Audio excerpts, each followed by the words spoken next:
નુકસાનીના દ્રશ્યો સર્જાયા છે। બોપલ ઘુમા વિસ્તારમાં આવેલા ન્યૂ આનંદ આશ્રમ સામે રોડ બેસી ગયો છે।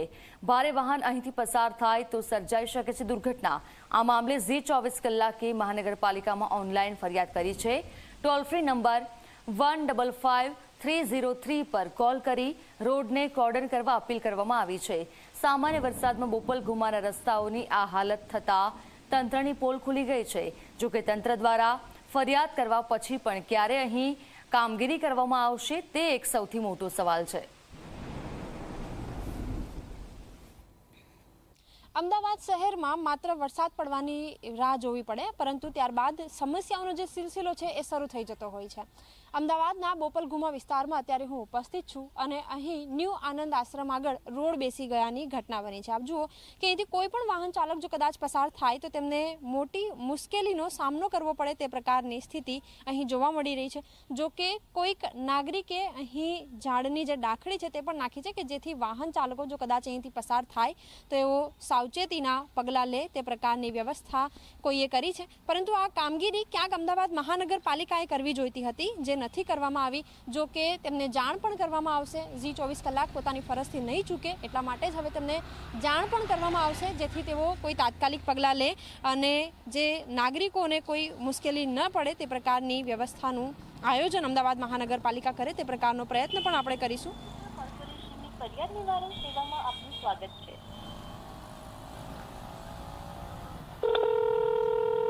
जनता के नाम स्वागत अनुराध करूँ एम्बुलेंस સર, અહીંયા બોપલ ઘુમા વિસ્તારમાં હું ઉપસ્થિત છું અને અહીં ન્યૂ આનંદ આશ્રમ ઘુમા વિસ્તાર છે જ્યાં રોડ બેસી ગયો છે। જો તાત્કાલિક કંઈ કામગીરી નહીં કરવામાં આવે તો કોઈ વાહન ચાલક અટવાઈ જશે। એટલે પેચવર્ક કરવાનું છે, શું કરવાનું છે? ડામર કામ? રોડ બેસી ગયો છે અને કોઈ મોટી હોનારત સર્જાશે જો કામગીરી નહીં કરવામાં આવે તો એને એટલીસ્ટ કોર્ડન કરવામાં રોડ રિપેરિંગની કમ્પ્લેન આવે છે, ડામર કામ પેચવર્ક કરવાનું એવી કમ્પ્લેન આવે છે અહીંયા। સર, તમારે ત્યાં કોઈ પણ કમ્પ્લેન આવતી હોય, મુશ્કેલી એ છે કે રોડ અહીં બેસી જાય એવી સ્થિતિ છે, એટલે કોર્ડન કરે કોર્પોરેશન તો લોકોને હાલાકી ના પડે। તો રોડ રિપેરિંગની કમ્પ્લેન લખી દઉં છું તમારી। હા, કેટલી વારમાં આપનો સ્ટાફ અહીં આવી શકશે?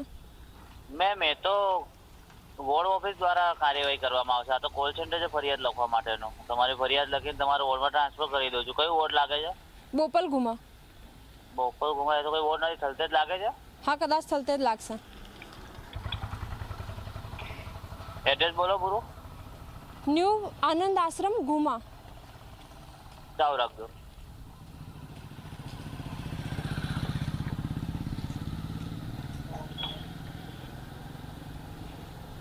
હા, કયું આશ્રમ છે?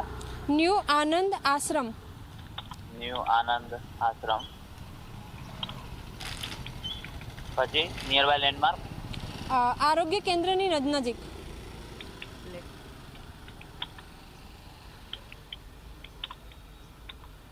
નિયર આરોગ્ય કેન્દ્ર એરિયા ને કોઈ ડેડલાઇન મળી શકે કેટલા સમયમાં એએમસી નો સ્ટાફ આવી શકે? નો મેમ, એવી કઈ ટાઈમિંગ ની માહિતી તો ના આપી શકીએ। કામગીરી ત્યાંથી થશે, આવશે તો કોન્ટેક્ટ કરશું તમને સામેથી। Okay sir, thank you. Okay, તો તમારી કમ્પ્લેન રજીસ્ટર કરી દઉં છું। બિલકુલ, તો હાલ જે એએમસી છે એમને ફરિયાદ કરી દેવામાં આવી છે, પરંતુ જોવું એ રહ્યું કે કેટલા સમયમાં એએમસીની જે ટીમ છે એ અહીં સુધી પહોંચશે। કેમેરામેન ઉમેશ પરમાર સાથે સપના શર્મા, ઝી 24 કલાક, અમદાવાદ।